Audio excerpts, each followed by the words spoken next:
Let's go for a drive, shall we?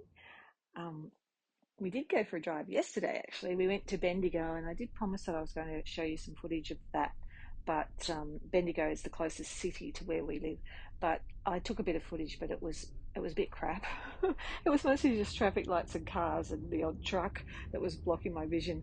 So I decided to ditch that footage, and I will show you Bendigo another time. I know that there's quite a few of you that enjoy these little outings, so that's why I'm including this.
Dum de dum. Good.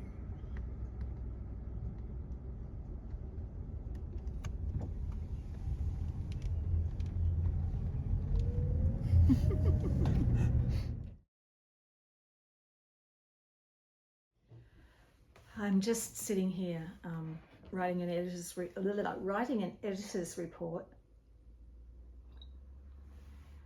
Does it seem like that's all I ever do? It's weird, isn't it? Anyway, I wanted to show you something. At the weekend, we went all over the place. It was one of those strange weekends where we were in all these different little towns and villages around where we live, just for various reasons. It was a lot of fun. It was a beautiful weekend.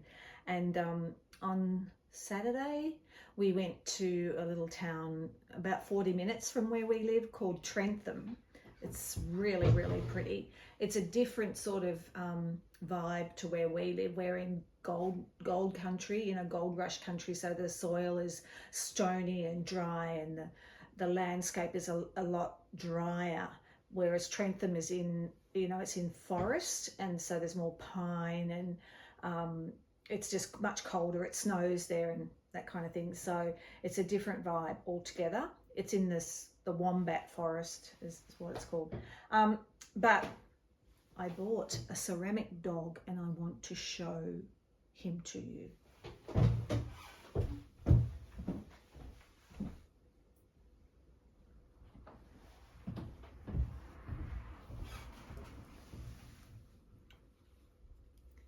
Isn't he just the most adorable? I just I can't tell you. I just really love, I hope it's in shot. Are you in shot, mate?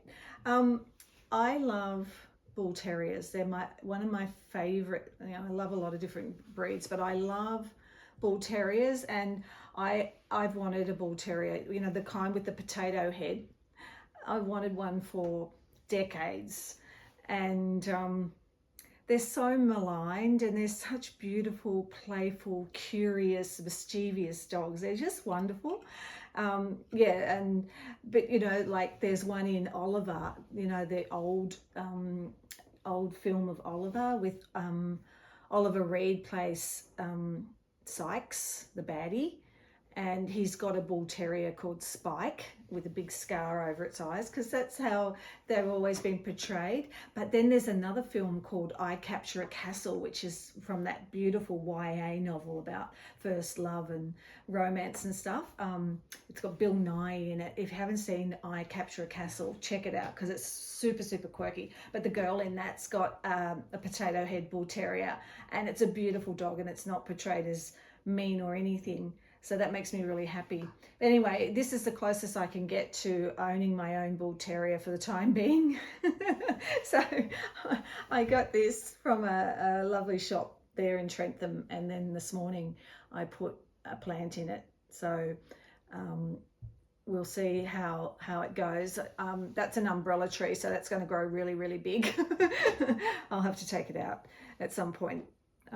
In the not too distant future, no doubt, because these are really hardy. But yeah, I'm very happy. And this dog is called Ollie, after Oliver Reed, because he did play a really good baddie in that rendition of Oliver.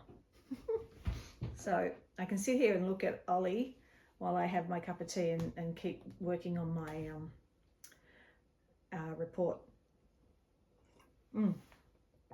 Lovely.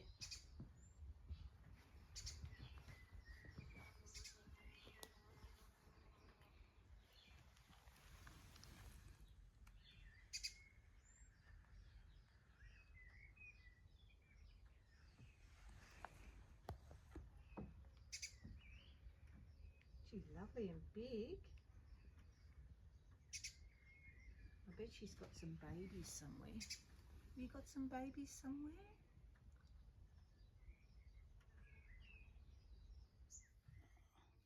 Getting upset. Mm-hmm. Oh, she's so lovely. I need to put some water out for her.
I took some time out on Tuesday on the way home from yoga, as always, to do some car sketching, coffee contemplation and car sketching. Same spot, same trees. I had to move my crayons though. They were starting to melt. And I also just was using two pencils, a graphite stick and a brown Prismacolor, and that's all. And then just go as fast as I can, because I find when I go really fast, I get better marks and it's just more interesting. I also drew this caravan and ute just before I left. So, yeah, they were in the car park. And I think Harry approves. Yes, he does approve.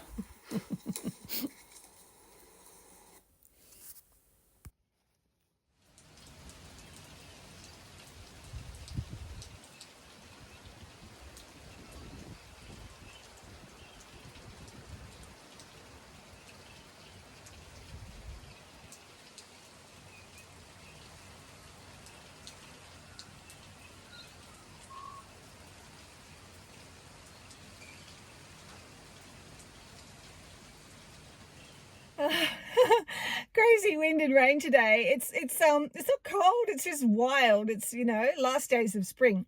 Anyway, I'm going to go down the street and have a coffee and do a little bit of drawing in my sketchbook. And then come home and finish this video and get it out to you early, because I feel like doing that. All right, I'll see you soon. Bye.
I might move that.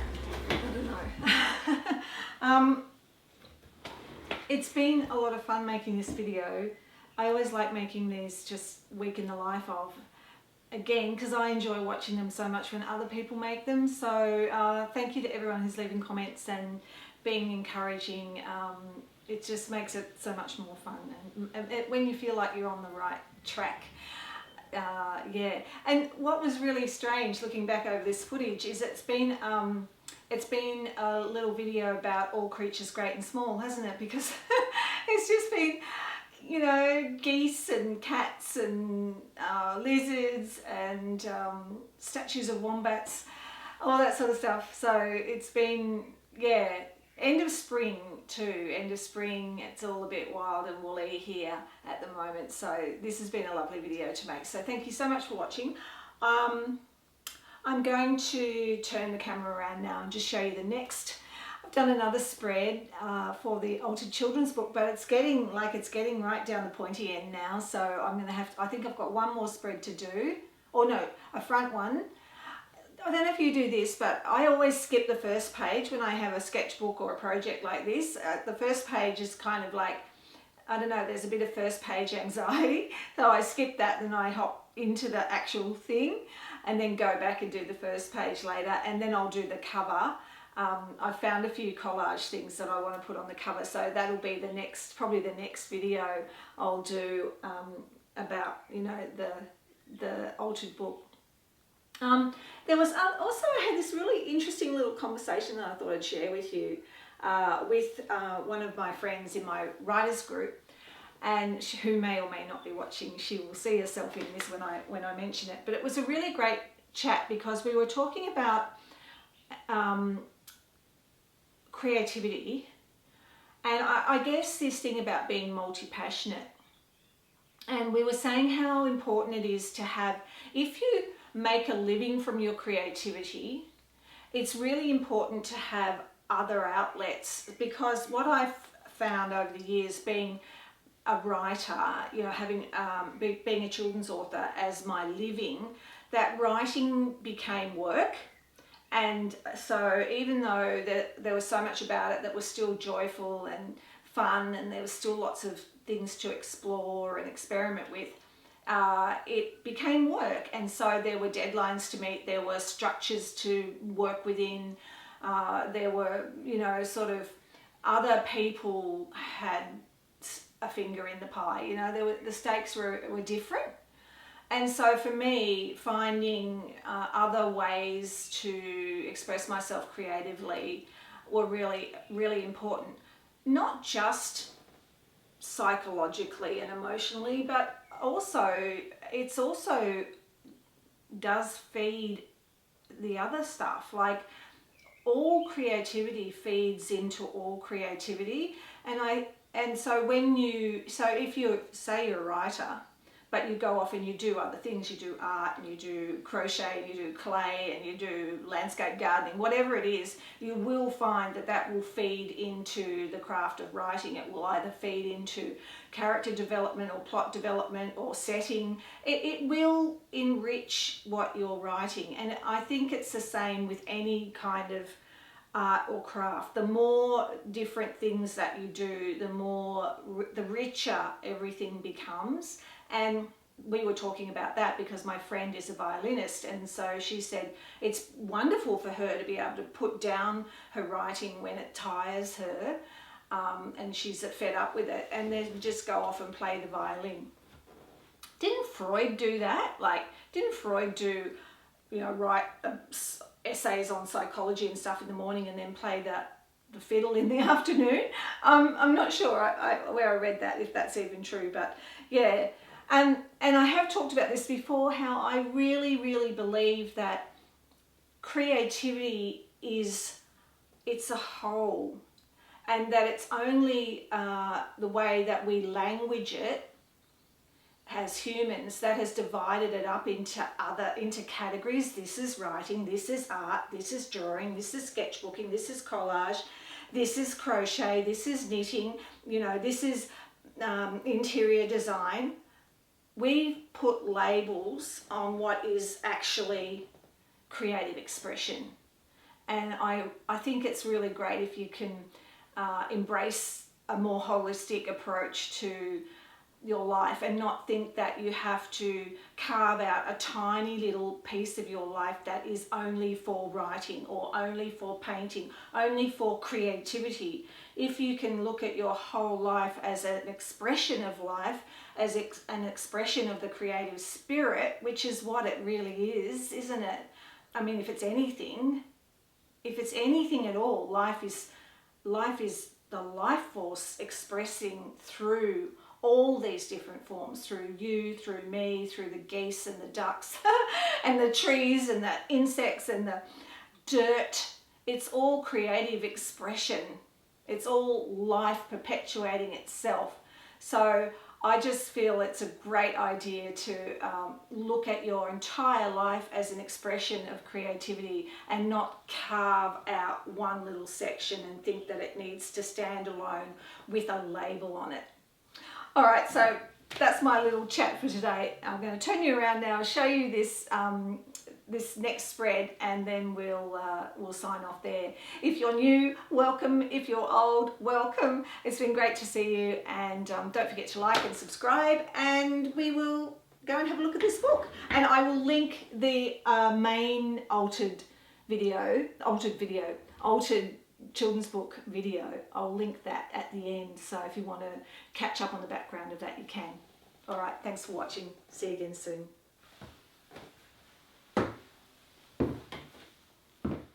All right, so there I'm going through old stuff to see more characters for the next spread, or more little things. I like that rabbit. Yeah, I'm obsessed with rabbits, I know. But anyway, so here we are. So that's, I think I left it off at Studio Mud Boots in the last video. So the next spread that I've done is called Giving a Hug. And so he was a leftover rabbit from the other spread. I couldn't fit him in. And then she was just a little character that I drew when I was dreaming up some kind of story that never became a story. So I saved her, cut her out, popped her in to make this spread again. And I've continued the theme of the pineapples, the random pineapples that seem to be in most of the spreads. And this rabbit here, I hope you can see that okay. Let me see. Let me have a look behind the camera. This rabbit here, she's very cross because she runs this particular shop and she does not know what she's going to do with this random delivery of pineapples. So she's more concerned about the random delivery. Her husband there, he's a bit of a, he's a bit vague, a bit silly, and I think he had something to do with the random delivery of the pineapples. Meanwhile, over here, our little friend is feeding this very, very small giraffe. So I'm not sure what's in the bowl. I was going to put a pineapple in it, but it didn't work in terms of the design, you know, in terms of the spread.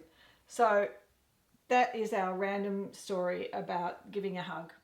I think of everybody in the story, the cross rabbit needs the hug more than anybody.